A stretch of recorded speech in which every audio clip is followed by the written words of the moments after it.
Previously on the history of GOAT, we looked at the October 2004 metagame, as well as the origins of the GOAT controlled deck, where warriors dominated a post-chaos landscape. We saw Scapegoat evolve from an anti-meta tech card into, like warrior control, a good stuff hodgepodge that made use of cards such as Emergency Provisions and Magical Scientist. As March 2005 came to a close, April 1st would bring Duelists a shakeup via a new Forbidden list. Would this list make enough changes to drastically shift the competitive scene?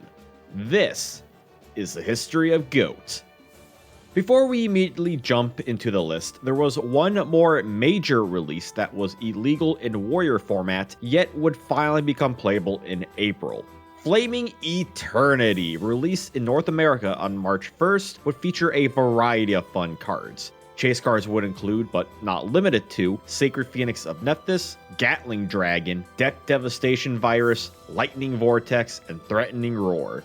The set also introduced the Hexial Fusion cards, additional level support, as well as beast type support. Some duelists were looking forward to Gearfried the Swordmaster as a way to make a spicy new warrior deck. Also, there was good goblin housekeeping that wouldn't be of note until the April list drops. Speaking of, when April arrived, plenty would get moved around the list. Fiber Jar, Magical Scientist, Butterfly Dagger Elma, Change of Heart, Confiscation, Mirage of Nightmare, Painful Choice, and the Forceful Sentry were all banned.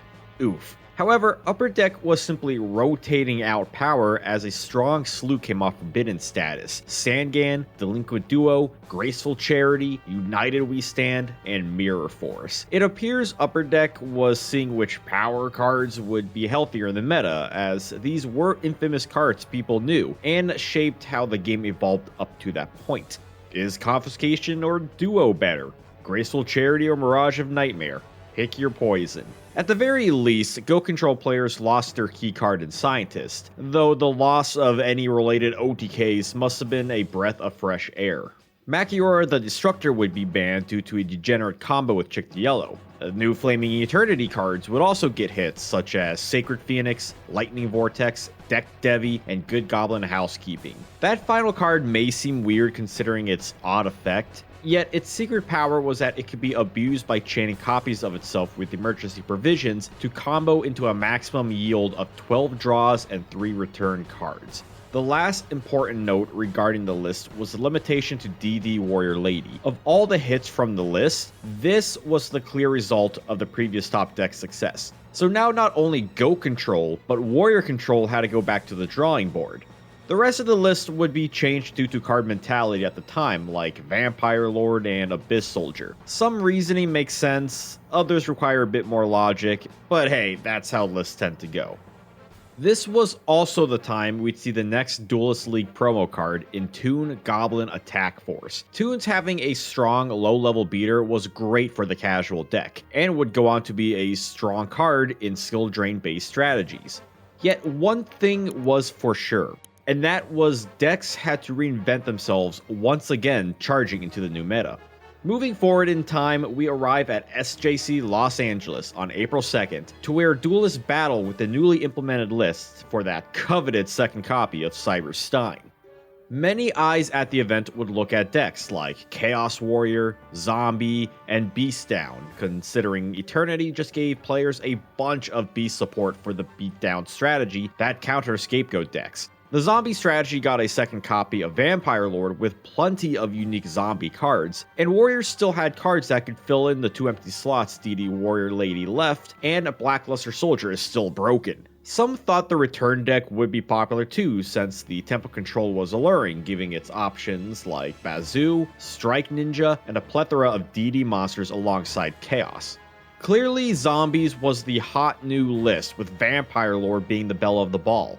Even to the point where duelists here would combine zombies with Return as an anti-zombie deck to banish those pesky lords. If anything, it's interesting to look at the new tech the new list created, such as Magical Merchant filling the void of Mirage, Tribe Infecting Virus or New Doria in place of a DD Warrior Lady. Even Magician of Faith and Phoenix Wing Wind Blast played a factor at LA, for Faith could recur Duo to disrupt the hand and Wind Blast to disrupt the board.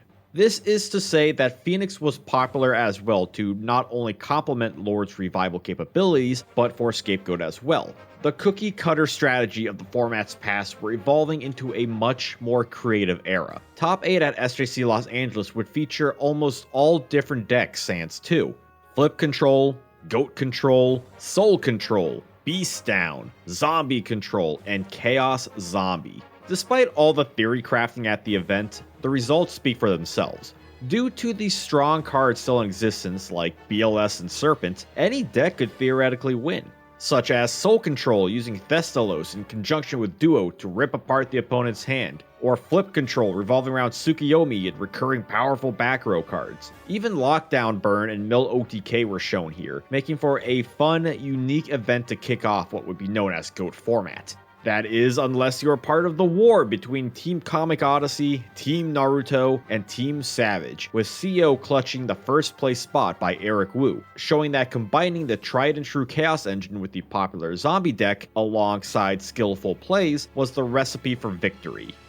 Staying in April between the 16th and 17th would be the UK National Championship. This is where BLS would prove to be a widespread, fearsome boss monster, something that most, if not all top decks strive to summon. Even that top 8 Horus deck was aware of BLS's power. For the most part, however, the results were not far off from LA. Go Control would continue to evolve, like with Han Wei Tang making use of a full playset of Metamorphosis to access Thousand Eyes Restrict. Joe Whitaker played a fun Warrior Control deck that used Mephisto Infernal General and Mirror Wall. Yet that wouldn't be enough against Adam Krasinski's Good Stuff deck, a seemingly random assortment of impact cards. Lastly, for the month of April, there was SJC Houston on the 30th. This is where we'd see the meta start to take form. Local teams enter the tournament to try and take a bite out of the big dog, Comic Odyssey. This would bring some new tech theories such as running Giant Orc and Deck Devi in zombies. One person even considered the potential of a Jinzo number 7 OTK. Yet the equipped deck that would make a mark would be 3rd place Chad Justice's Ben K OTK. Armed Samurai Ben K was a new card from FET that gained an additional attack for each equipped card equipped to it. When stacking buffs like United We Stand, Mage Power, Axe of Despair, and Big Bang Shot, not even Scapegoat could prevent mass damage. Even Last Turn, Spell Economics OTK, Panda Beat with a Burnside conversion, and Serial Chaos would show up here, making Houston anything but defined. Of course, many disliked OTKs, preferring to face Chaos, Beasts, Zombie, or Goat decks. Or you could be like Nate Neilbeck and play Canceller Stun, a strategy device to counter many of the spell-heavy builds. If anything, the awareness of Ben K OTK scared many top duelists here. Yet despite the hype of Ben K OTK, the deck was too inconsistent against a well-played GOAT deck. Comic Odyssey's mindset led them to the final 2, ensuring the team's one of many Cybersteins. It was GOAT Control by Therasak Punsumbat against GOAT Control by Ryan Hayakawa. Suddenly, GOAT Control was where it was at, because Thousand Eyes Restrict could bypass the annoying effects of Pyramid Turtle and Vampire Lord by sucking them up for further advantage, on top of uses against a variety of other decks. Perhaps Hayakawa's Singleton Exchange was too much. April 2005 was a success as it created a fresh environment. Team Comic Odyssey was collecting Cybersteins left and right at SJCs and side events. Houston was their 7th. Duelists were cooking up top decks alongside creative strategies at every turn. To see people adapt from the previous format in a way that made this new format feel different was nothing short of amazing. Compared to the last transition where chaos sentiment was still lingering, now players were eyeing a variety of boss monsters and playstyles, not just chaos. Though chaos was still evidently powerful, even if the deck didn't revolve around it. How will May change up the format? Or will the chaotic waves of the April list finally settle? Tune in to find out next episode.